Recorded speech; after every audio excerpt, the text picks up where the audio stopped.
Kakashi-sensei. Bye Baka Kakashi. Wait up. Naru shit. The boys left Kakashi at the bar, who was looking at his wallet with tears in his eyes. XXXXXXXXXXXXXXXXXXX. Rino followed Naruto all the way up to the Hokage monument, where Naruto sat down on the Yandame's head. Naruto took a chance to look into the sky and breathe in the sight of the village below. Isn't it an excellent view, Rinasuke? Wha? You noticed me? It's hard not to. Naruto didn't sound as vigorous as he was earlier. Rino was a bit curious and stuck around. I guess that's what's expected of the prodigy of Konoha. Ah, hardly. What? Everyone thinks I'm a prodigy. But you are. You're really smart and strong. Smarter than me. That's not really hard to be. Hey, shut up, trying to help you here. Ha! I haven't really done anything to prove I'm a prodigy. Really now? Care to explain? Now things were getting real interesting for Rino. The prodigy finally shows some other emotion other than contempt towards the almighty Rinasuke. Rino read as a headline. My dad, he made new jutsus and took out entire battalions in war. Kakashi also created jutsu and displayed his prowess on the battlefield. Uchiha Itachi's rise in the ranks. Nuff said. All these prodigies were the real geniuses, their achievements show it. And what have I done? Graduated freaking academy. What kind of achievement is that? A freaking awesome achievement, that's what. Come on. Don't sell yourself short. You freaking graduated 3 to 4 years younger than everyone else. And what about that Suta Nanatsu Suko? That is a pretty awesome jutsu right there. Still needs work though. I guess, but I haven't shown any prowess.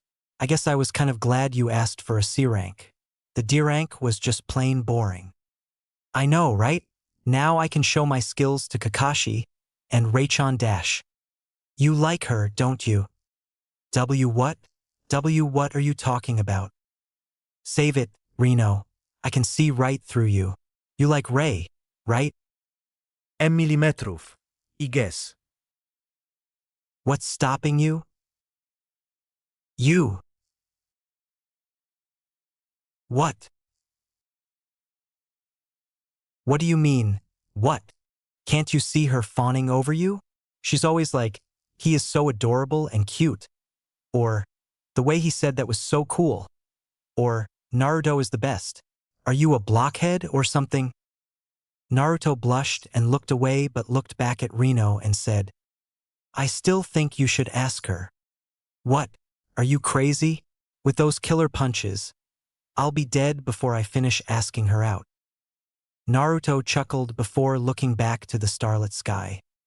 You got plenty of years ahead of you to ask her out. Take your time. I guess you're right, but the sooner the better. Am I right? Yeah. It went silent before Rino snapped up. Well, that's the end of Rino's psychiatrist session. You can pay 500 Ryo now. Naruto swiped Rino's legs and let Rino trip over and fall on the rock. Okay. I was kidding. They both paused before Naruto started laughing, Rino joining in. The two boys stayed up on the Hokage mountain for a little longer before they parted ways. Naruto looked back at Rino's back as Rino walked away. He felt as if he had finally made a friend that understood him. Not like any of those adults who gave him mixed looks. Fear and respect. He couldn't make out which was worse, gaining respect because of your parents and not because you are you, or striking fear into strangers for no apparent reason. He mostly ignored it, but finally, he found someone who knew him for being himself, someone who wasn't scared of him for no reason. Somehow, he felt really happy. But who was he kidding? Why the hell did he care about loser? He flashed back home to rest. The entire week, he had a schedule of those blasted D ranks and hellish training before his first C rank. Naruto's eyes snapped open, and he slammed his hand on his alarm clock just as it was about to ring. 7 Uhr morgens. Naruto's eyes started to close again, but they snapped back open when he remembered it was his first C rank mission today. Stupid border patrol. Well, not that he could complain.